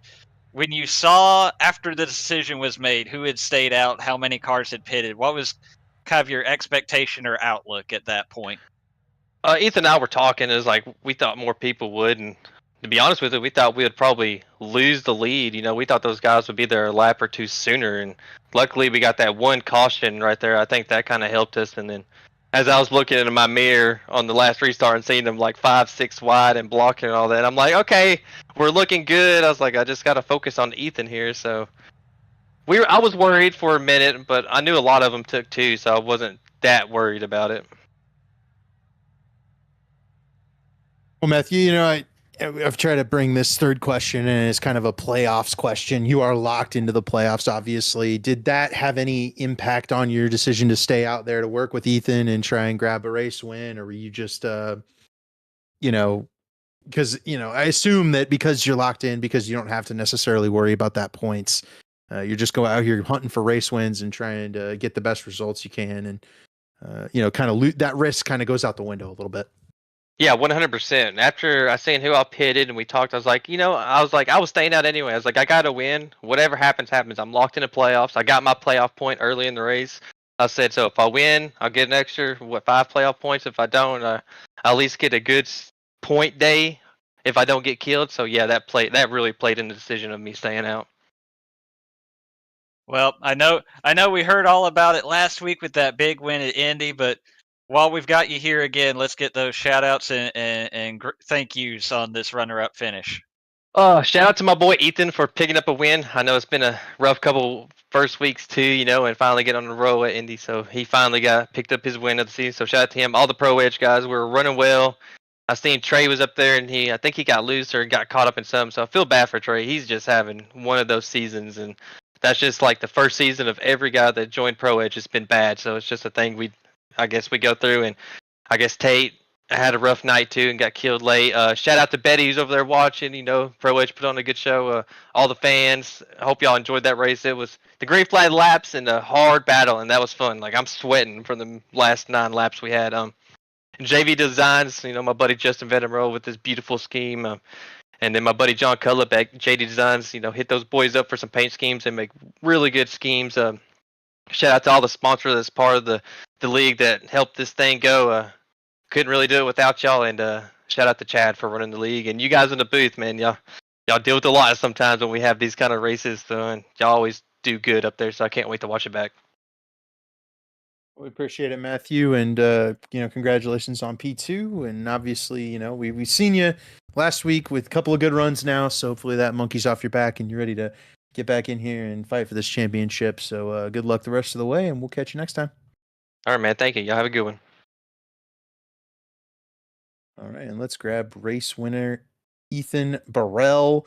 And Ethan, congratulations on the race win. Take me through your night, but especially when it comes to that pit strategy call there at the end that kind of sealed the deal for you. Oh yeah, man, it's awesome to get back to victory lane so soon. I kind of through the start of the season, I felt just a little bit off of that kind of front group of guys. Tonight I felt pretty good. I had some speed. I wasn't being quite as aggressive for most of the night, and we were kind of getting a caution like every 10 laps or so, and everyone was getting kind of frustrated. Just it's kind of a caged beast. You want to go out there and run hard, and then we kept having wrecks, so it was getting pretty aggressive out there. And yeah, that pit call, I thought for sure more people were going to stay out. I was kind of surprised that there was only like 6 of us that stayed out there. I mean, we didn't have too much wear on the tires, and it was so draft reliant tonight. I didn't really think it would slow us down, but yeah, it was. I had just enough cars out there with me to keep those guys on the new tires back, so it was awesome. Looking back at that decision to stay out, and you saw roughly how many cars those new tires were going to have to pass, especially on that final restart when you saw the fresh tires starting to get 3 and 4 wide. How much of a relief was that, knowing, okay, they're racing each other really hard. It's kind of down to us guys up front who didn't pit. Yeah, for sure. It was. Yeah, once you kind of see them all stacked up like that, I mean, just kind of the tempo and just kind of the feel, the emotion of the race was really aggressive because we didn't know how long a run was going to go, so we were kind of just all throwing haymakers, and that was a big advantage. All the side draft. I mean, the side draft is a killer, especially here. It's such a momentum racetrack, and this car, it really doesn't have all that much power, so you get some side draft on a guy and slow him up even more. I mean, it really really tanks you. So that was a big help. I know I come into like 2 to go. I think my teammate Weeks almost cleared me in 3 and 4, and I was able to put a side draft on him. I told him I hated having to do that, but that's kind of just a product of this package, and sure enough, it kind of pulled me back by him. So, and it was on from there. So just kind of try to work the air, get him and Gavin side by side behind me. So, like you said, it kind of just makes everyone pull each other back, and bought me just enough space to get it done. Yeah, Ethan, now this, like I said, this third question has kind of been a playoffs question. You are now locked into the playoffs. So my question for you is, how does this change the rest of your season going forward? Obviously, it takes some of that pressure off where you don't necessarily have to worry about making the race win, getting locked in. You're already there. You're pursuing championship number 1. What does it mean for the rest of your season? Yeah, it's huge, especially this year. I mean, last season I started off hot right off the bat, with the 500 and then that Dover race week 3. So, um, I was starting to feel the pressure. Guys like Blake Reynolds, Ethan Stanley, Fody. I mean, Weeks, Lytle. I mean, those guys are so hard to beat. And I feel like most of the time I'm kind of in that same tier, but so far this season, it's been really hard to keep up and kind of find that little extra bit to really be up there fighting for it. So it's a big relief. Boosts the confidence for sure. I mean, winning's awesome in general, but yeah, to kind of have that relief this early is always a big deal. And honestly, it usually kind of results in better runs and being able to stack up even more wins just because you kind of can be more aggressive with strategies and having a incident or making the wrong call really isn't going to hurt your season anymore. Yeah, I'm with you on that. So, with that, any shout outs there, Ethan? Yeah, for sure. Shout out my wife Rachel. She's hanging out watching TV in the other room. Shout out to my best friend Austin. He's been going through a lot lately, and he's soldiering on through it. So big shout out to you, buddy. He was watching all night and first one to cheer me on. I didn't even start doing burnouts yet, and my phone was going off. So he was texting me. And shout out Betty. She's always watching these. Shout out you guys too, man. You guys always put on an awesome show for us to watch. Even if people are getting feisty or if races go super long, you guys are always there. And shout out Matthew Weeks too, man. He was awesome to race there at the end. I had a big sigh of relief when I saw him stay out with me there at the end because I knew I was going to get raced hard, but I knew I was going to get raced clean having him there. So, yeah, man, it was a good ride. I'm super stoked to get a win here and go make a little shot video for you guys. Yeah, we'll wait for it. But congrats, Ethan, and I figure we'll see you here up in Victory Lane a couple more times this season. That'd be awesome, man. Let's do it. Let's make it happen. That is race winner Ethan Burrell for this IndyCar1909.com 200, and that'll wrap up the show. So, any closing thoughts from you, James, tonight? Yeah, that finish was an absolute barn burner. The whole race, really, like once we stopped having to worry about potential splash and go at the end, the race just became incredible. Like all kinds of crazy moves, 3, 4 wide, a lot of clean racing up front, and a lot of crazy saves from all over the field. So this was an absolute treat to watch. How about you, Zach? I mean, it's funny listening to the drivers. I get their perspective. Certainly, they got a little bogged down by some of those cautions late, and I understand that from being behind the wheel. But I think a lot of them, if they go back and watch the broadcast, they'll understand some of the great racing that was happening between those cautions and how much fun we were able to have calling this race in spite of those incidents. So man, what an exciting race we got here, and do want to take a quick shout out to while we have the results on the screen, a couple of guys like Justin Fortner, Seth Rawls, guys that have not had a great start to their season, picking up some top 10 finishes and building some momentum there too. So shout out to those guys, but obviously Ethan Burrell getting that win, punching his playoff ticket. He mentioned it, it was a hot start last season. Took a little bit longer to get that first win this time around, but we knew it was coming, and now he is in that playoff field. Yeah, I'm with you on that, and I echo everything you guys said.